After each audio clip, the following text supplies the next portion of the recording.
Hello there, sword friends. Today I'm going to tell you about this sword right here. This is the Geisha from Phoenix Arms. And before I get into the video, a couple quick disclaimers. It's a review sample. It was sent to me by the folks at RVA Katana. If you think that makes me biased, at least you know at the start.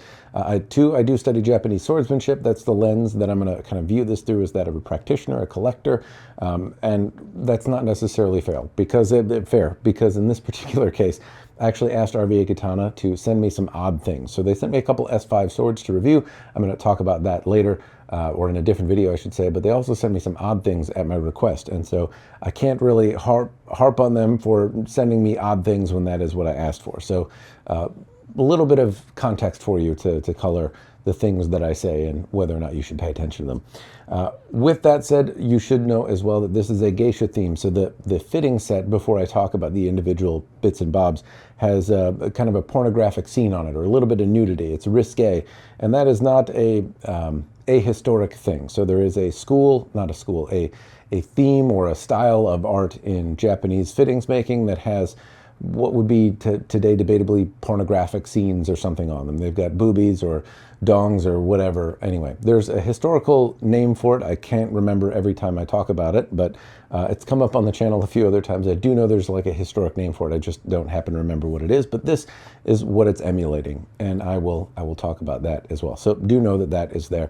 Anyway, without further ado, I'm going to kind of move on to the review. Plan is to go over bits and bobs, fits and features, build quality. Then I'm going to talk about using it. I haven't really used it a whole lot for Iaido, but I have cut some with it, and I can talk about that, as well as maybe, babble about what I think it would do for Iaido despite actually not using it. But with that said, I'm not going to break it. If that's what you're tuning in for, you're going to be disappointed. If you put in the commentary down below, though, why you think I should break it, or if it would be useful, let me know, and I might revisit it later. Today, there's a lack of time, energy, weather, other excuses, but more than that, I don't think the person who's buying this sword is going to go out and buy it for super durability. It's durable enough, I'll tell you that right at the start, but it's not sold as a particularly durable sword, so I don't think there would be a whole lot of value in smashing it to pieces, but could be wrong. Anyway, on to the bits and bobs and fits and features. So this is the kashra, the end cap right here, and as noted, it's depicting a little bit of a snuggle session with the geisha and her John. And what I can tell you about the fitting set in general, apart from having sex scenes on it, is that it's clear to an extent. Like, it's clear enough that I can make out there's geishas and there's boobs, but I can't tell if we're in doggy or missionary, if that makes sense. So there's some stuff, quality in terms of clarity wise, that I think could be improved a little bit. So in this one, the top of the kashra has the scene on it. The sides don't have that same level of detail. There's some casting lines. It's not particularly great fitting over here in the kashra, and this is maybe the ugliest part of the sword, honestly, and I'll talk a little bit more about why. But suffice to say, it'd be nice if the whole fitting had detail. I will also say that the fittings that I've seen in this style before have this exact pattern on them. I think there's one that Japanese replica companies tend to use, which is this fitting set, but very often I see it with gold and silver detailing, and it looks like it's finger painted, and it makes things even more confusing. So not that I would use this to teach your kids sex ed, but this at least version is marginally clearer than the iterations I've seen previously. Still, kashra not great. As I talk about other not great features of the kashra, it gets bunchy down here. It looks like the handle is too small, and it was wrapped a little bit extra down here, which has made the ito bunchy in this area, but has avoided a strong lip or something like that where it meets the kashra. These pieces don't look like they're really meant to fit together and have kind of been hodgepodge together, which is not great aesthetically, and I think it is the ugliest part of the sword. This certainly could be done better. Now, to its credit, it hasn't come loose. I have cut with it. I have abused this sword just a little bit because I find it almost unavoidable, and the kashra hasn't come loose. Very often on inexpensive swords, some amount of usage or, deliberately trying to pull on the kashra will cause it to come loose. Hasn't happened here. So from a functional standpoint, it's all right. I also didn't feel any hot spots. It's just more unsightly here than uncomfortable. As I move on to the handle, the general shape has some nice swells to it. It has a nice little definition and shape. It's not too big or too small. The ito is like a red imitation silk over black samigawa, which appears to be, I believe, is a real panel of samigawa. Now, the ito itself is not super tight. I would say it could absolutely be tighter, but it's a little bit weird. So the top part of the knot feels like it moves pretty easily, and the bottom feels like it's relatively secured. So I don't know what was done to kind of make this stronger, because it feels like a mixture of loose and tight. But what I can say is whatever they've done has made it reasonably functional. As I said, I haven't practiced a lot of iaido with it, but I have used it some, and it hasn't come loose. The diamonds seem to be generally in the same area and not wander around too much. Minuki are this same kind of bronzy, brassy color, and again, same level of detail that I would kind of clarify. I can't 100% tell what's going on, but I think I see a dick. Anyway, I wish they were just a little bit, maybe I don't wish they were a little more clear. Anyway, I think I would like to know what position we're at least in. I digress. The point is, handle shape is good, ito is a little bit odd, but overall it seems to have held up well. Over here on the fushi, there's a little bit of a ledge, but it's honestly not too bad. It's better fit than the kashra, and it again has some detailing on it. I can tell there's a scene, but I can't 100% tell what's going on. I can make out the schwanz this time though, so that much is good. Well, I think I can tell which way it's going. It doesn't look like it's going well though. As I move on to the Tsuba, the thing that I would notice is this reminds me of like bronze sculptures where like the boobs have been rubbed off and are shinier than the rest. And I didn't do it. It came that way. But I can clearly tell what's going on here. There's the geisha, there's her patron over here, some other scenes, and then on the reverse side is the lonely geisha. I almost think that the Tsuba should be flipped. Usually the more ornate side is on the front. I don't know that there is a more ornate side on here, but either way, I can make out some details with the geisha. There's a little bit of nudity going on, and again, around the outside, around the rim of this particular Tsuba, there isn't detailing. I feel like it's a little bit of a missed opportunity. It'd be nice if the Tsuba rim were raised, or if it had something that kind of wrapped around it. That said, again, I prefer this set of fittings. I've seen the Tsuba before with some gold and silver detailing, and I think this is a classier execution of it. I also think from a coloring standpoint, the red, gold, and black all kind of mesh together actually reasonably well. This end of the handle, well, I have some gripes about how it looks aesthetically. I do think the color scheme is actually somewhat appealing. As I move down to the saya, things change a little bit. So one, we have a silver color, which is somewhat jarring and adds to the, I don't know, just kind of flamboyance of this saya, but there's a green metallic look here, and then we have a very different art style with what looks like an anime. I wouldn't even call it geisha as much as lady with a sword kind of. It looks like she's poking the demon in the eye. I don't know if that would be skull fucking, but we'll call it that because, you know, geisha sword. But anyway, it doesn't seem to have the same geisha look to it. Also, underneath the paint, I initially didn't notice any like seams from what I'm guessing is like a sticker or something underneath a coat of paint. But some of it has kind of bubbled or moved around in spots, and I'm not exactly sure why, and it appears to crack in some spots. Anyway, it is aesthetically quite a bit different. I haven't seen this on sayas before. It's different and loud and braggadocious and interesting, I guess I would say. It's not necessarily to my style, but it is interesting that there are some stickers on the scabbards, and it might be an opportunity to put something that you do like here using this kind of technique. It's an opportunity to add a lot more detail within the paint than I typically see. Just happens to be this time with a geisha. But it runs around. The back doesn't have the same level of detail, but this kind of art is going all around it. Beyond that, though, it's a very simple saya. It has the silver metallic cover, but no horn fittings of any kind. It appears these are little wooden fittings. The shirodome are not glued in. That's a preference. I prefer them to be glued in if they're going to be there.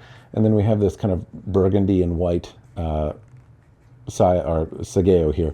Now, I would almost prefer if the sageo was a different color, just because the reds don't match, and so a slightly different tone of red seems a little odd to me, but it's all right.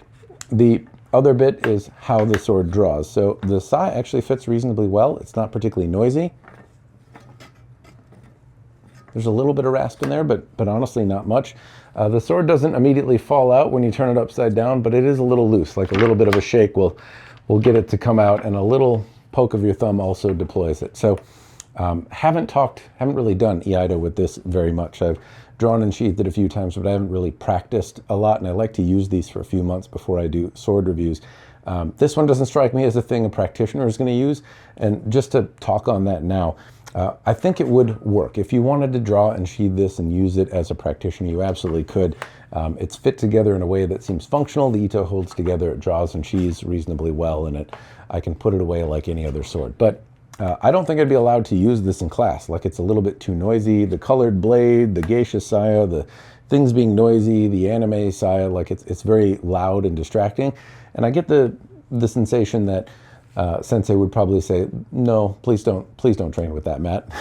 That would be the vibe I'd get. It's pretty seldom the sword just kind of has to be functional. They're not snobs about it, but at the same time, I have seen what look like mall ninja swords rejected, and I have a sneaking suspicion that that might be the case here. So I would say that it may not be accepted in all dojos, but if yours is open to it, there's nothing that specifically prevents you from doing it. I do have some concerns that it would wear out after a while, but I've certainly seen worse swords for $200 in terms of training tools. All right, I'm going to move on to the blade, pointy, stabby part, and there's a little bit going on here. So first, there's a colored blade. It's got this red color to it, which is a little bit gimmicky, but actually held up reasonably well, at least to the simple cutting that I did. Colored blades are usually not something I gravitate toward because, one, if there's a hamon or hada under there, as in the kind of wavy line from differential hardening, or the surface of the steel has folding marks on it, this coating can obscure that slightly. They also tend to have some odd odors. I've had them wipe off on my hands.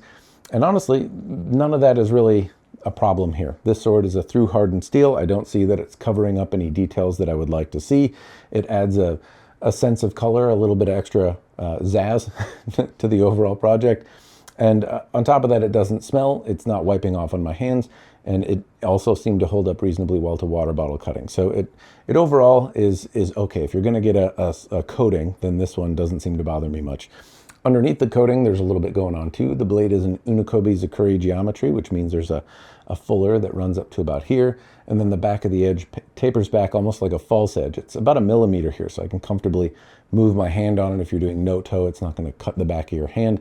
And then it swells out near the kasaki, out at the end there to give you a little bit more reinforcement for thrusts. The blade also came with a very, very keen edge, and a very thin edge at that. So I'll talk about that more in cutting, but it came very, very, very sharp. I was quite surprised at how effective it was at cutting, but there's a little bit of a price to be paid for that effectiveness, and I will talk on that now, because that's about all I can tell you about the blade. There's not much else going on. I forgot to mention the habaki, though. I will mention it briefly here. It's a simple brass habaki, no boobies on it. Maybe I could scribble one on. But I'll talk a little bit about cutting with the sword now. And what I can tell you is pool noodles at first. I was able to successfully cut quickly. And I want to preface a little bit about what's going on with cutting. This is not really a display of skill. I'm trying some new things. I'm trying some multi-target setups.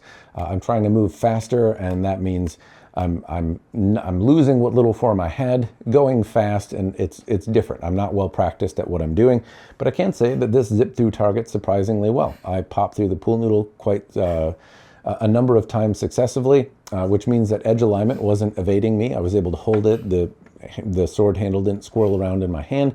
And then on top of that, it popped the noodles apart, which you have to have a pretty keen edge and decent edge alignment to do. So it's easy enough to use, even if you're doing new things like me. But then when I went on to bottle cutting, well, one, it's not the right size for me, so I probably missed the target more than I should. But also, the sword zipped through the bottles, but the edge took a little bit of damage. So I have some minor edge rolling out at the end. I feel like I could fix this reasonably easily. Now, fix it is questionable. I could take a stone and kind of hone out the edge, get rid of those spots, and you wouldn't necessarily know they were there. However, I'm going to degrade the patina on here. This kind of red coloring is going to come off. Incidentally, it comes off even if you are gingerly with the cleaning. When you go to wipe the sword off, some of the coloring comes off on the rag, and then it becomes more dull. So this coating, even though it's more durable than others that I've seen, I don't think it's going to last forever, and it's just something to note. If you intend on using these color blades, you're going to gradually erode the patina or coloration that's on them. But if I were to try and fix it, that would certainly be noticeable. There'd be this very shiny section right at the edge. I don't think it would look bad, but do know that the edge was very thin, and it damaged likely on the neck of a water bottle or when I bumped into my stand.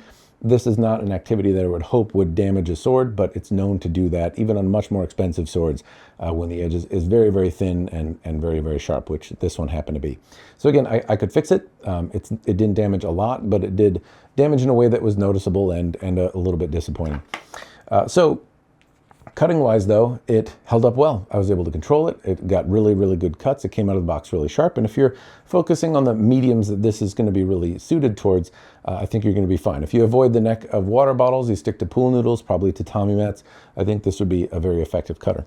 All right, sword friends, you've heard me prattle on about the bits and bobs and fits and features. I've cut with it some. I've talked a little bit about how I think it might work for Iaido. Hopefully at this point, you have enough information to decide if this booby-laden sword is worth your $200 or not. For me personally, though, I would say no. This is an aesthetic that doesn't drive me to buy it, and that is really what you have to value, I think, to make this worth the $200. There is a person who would absolutely have this be a solid value. That person just isn't me. Now, if this were full of swirly mitsudomes, I would absolutely gravitate toward it and say unequivocally, yes, worth it for me, but it does not have that. It has boobies, and as much as I like those, I don't want to spend $200 on them. So the gist here is, though, that if you like this setup, then you do get a sword that, well, it has some aesthetic things that could be improved. You fundamentally have something that is holding together reasonably well and very, very fun to cut with and comes really sharp out of the box, which are not things that you can necessarily take for granted at $200. But I think you are paying a little bit of a premium here. I would say there are other swords out there from RVA Katana likely as well that are going to be as much as this, but maybe fit together a little bit more,